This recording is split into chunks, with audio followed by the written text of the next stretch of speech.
Good morning and Jai Hind student. I am Sapna Singh, your political science teacher. In this video, we discuss about universal adult franchise and right to contest. Firstly, we discuss about who are the voters and who can contest election. Voters कौन है और election participate कौन कर सकते हैं. In both this respects our constitution follows the well established democratic practice.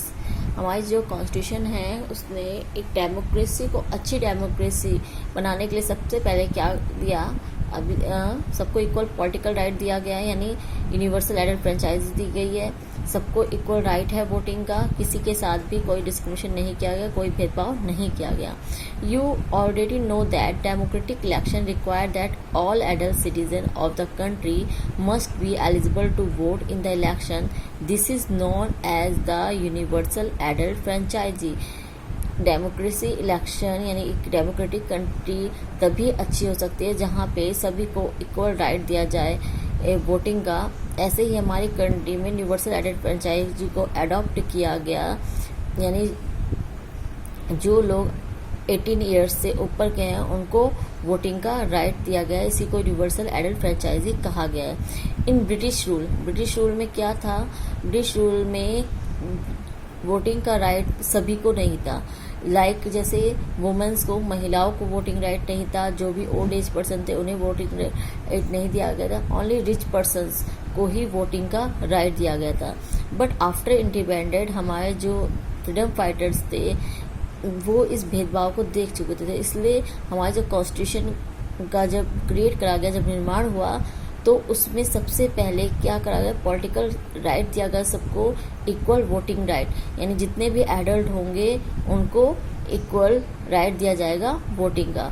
Till 1989 an adult Indian made an Indian citizen above the age of 21. 1989 तक जो 21 as के लोग थे उनको वोटिंग का राइट था. But an amendment to the constitution in 1989 reduced the eligibility age of 18.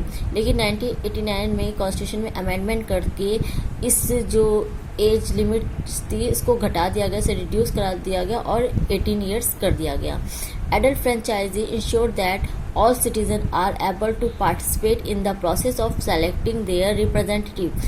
Adult franchise का जो मेन रीज़न था कि सभी जितने भी सिटीज़न हैं, चाहे वो रिच हो, पुअर हो, किसी भी कास्ट से बिलोंग करते हो, किसी भी रीजन से हो, किसी भी रिलीजन से हो, सब अपने रिप्रेजेंटेटिव को चूज कर सकेंगे इक्वल वोटिंग राइट से. And this is constant with the principle of equality and non discrimination. और कहीं ना कहीं ये जो यूनिवर्सल एडल्ट फ्रेंचाइज थी ये सबको इक्वलिटी थी और यहाँ पे किसी के साथ भेदभाव नहीं करा जा रहा था. Now right to contest election, participate कौन सकता है, किसको अधिकार है. All citizen have the right to stand for election and become the representative of the people. हमारी इंडिया में सभी को राइट है कि वो कैंडिडेट के रूप में पार्टिसिपेट कर सके इलेक्शन में, अब लोगों का रिप्रेजेंटेटिव बन सके. They are different minimum age requirement for contesting election. For example, in order to stand for Lok Sabha और assembly election a candidate must be at least 25 years old. Lok Sabha और लेजिस्लेटिव असेंबली विधानसभा के चुनाव के लिए जो कैंडिडेट स्टैंड होते हैं उनको कम से कम 25 साल 25 ईयर्स का होना चाहिए, तभी वो एलिजिबल होंगे इलेक्शन में खड़े होने के लिए.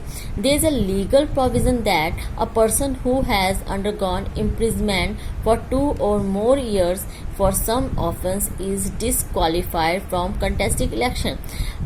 बट कुछ लीगल प्रोविजन रखा गया है कि अगर कोई बंदा, पर्सन 2 years 2 साल से ज़्यादा जेल हो रखी है उसे, उसने कोई क्राइम कराया, उसे अपराध में उसे जेल कर दी गई है, तो वो इलेक्शन में खड़े नहीं हो सकता, डिस्क्वालीफाई कर दिया जाएगा. They are no restriction of become education और क्लास और gender on the right to contest election. हमारे यहाँ इससे कोई मतलब नहीं कि आप कितने पढ़े लिखे हो, आपका जेंडर क्या है, आपके पास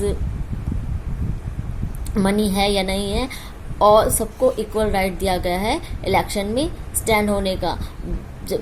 इसके बावजूद भी आज भी हमारी इंडिया में जो हमारी 50% पॉपुलेशन है यानी वुमेन्स है, उनका पार्टिसिपेशन आज भी डिसीजन मेकिंग में नहीं है। इसलिए एक कोटा जैसे अभी जैसे SC/ST के लिए कुछ कोटा बनाया गया, इसलिए आगे ये कोशिश करी जा रही है कि उनके लिए भी एक कोटा बनाया जाए और उनको भी इलेक्शन में पार्टिसिपेट दिया जाए। Thank you very much. In next video we discuss about other topic. Thank you. Jai Hind students.